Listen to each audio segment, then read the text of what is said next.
the problems people need to realize is that the grid we rely on for our day-to-day lives is fragile and can fail.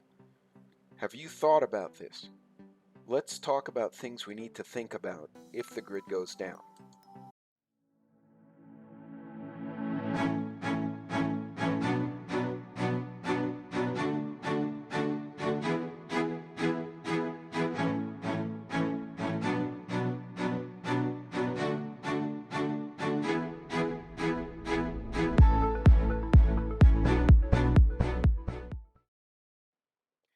In 2003, we had the Northeast outage.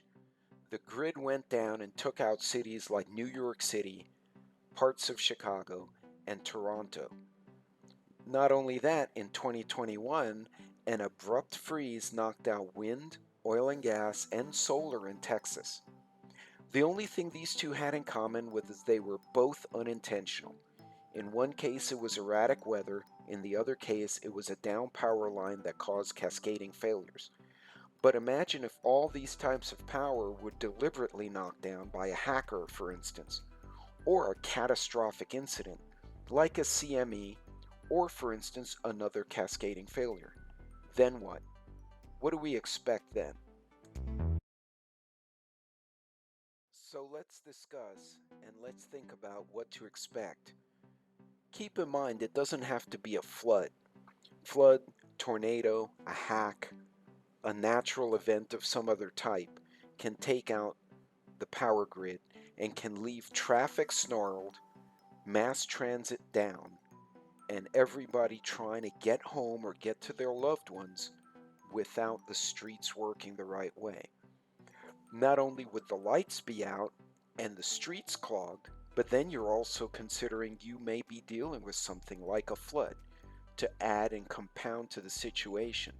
You need to be able to prepare yourself so if you have to get home from the office or if you have to get to the school from the house to pick up the kids, you have the amenities you need to get to your loved ones and then get them home. Keep in mind, just because the power is out doesn't mean there wouldn't be other issues. You could have the power out and the flood. You could have the power out and bad weather. Keep in mind, those will lead to traffic confusion. It will also lead to trash in some cases, and you'll have debris everywhere. Factor that into your preparedness.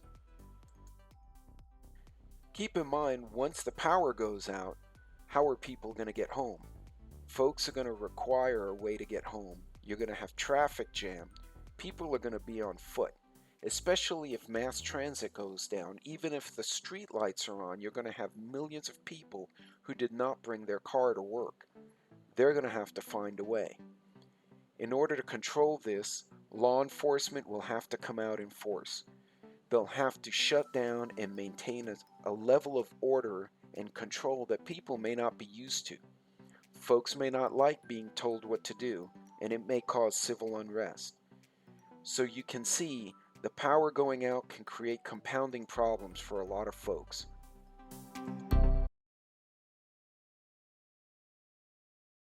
What about getting home? What if you find yourself in a strange area? Do you have a light? Do you know your way home? Not just on train or in your car, but on foot.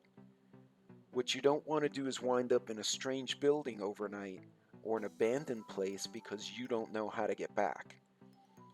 You need to take into account that if the power goes out, elevators go with it. Are you physically ready to go down however many flights of stairs it requires to get out of your building?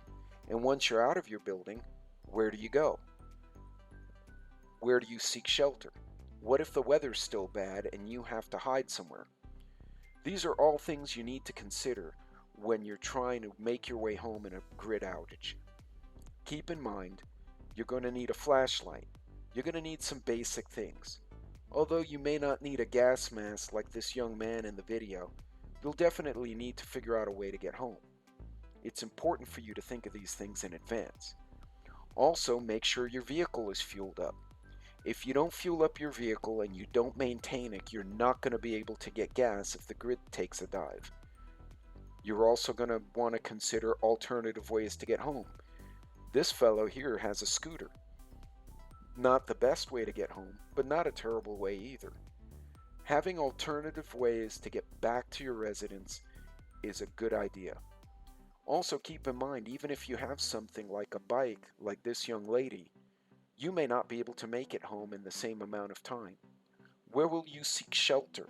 Do you know safe places to keep yourself while you're trying to make your way home? These are all things we have to think about. As I mentioned before, if the power goes out, you may have a situation where people will feel emboldened to commit crimes or to steal what they think they need. People will panic and make bad decisions, and bad actors will take it upon themselves to do things with impunity, knowing that law enforcement, the National Guard, or whatever responding entity shows up is going to have their hands full. Are you ready to hunker down in your home once you get there? The assets that FEMA, the government, the National Guard, and the states can bring to bear on an emergency are substantial, but they're not instantaneous. This field hospital set up during Hurricane Harvey took us 48 hours to put together, but it took us 3 days to get there. Also, helicopters, vehicles, supplies. Remember, the National Guard consists predominantly of people who work for a living and have their own families. It takes time to mobilize, especially if it's an unexpected event. You're going to need to keep in mind you're going to have to self sustain for a period of time before they get there.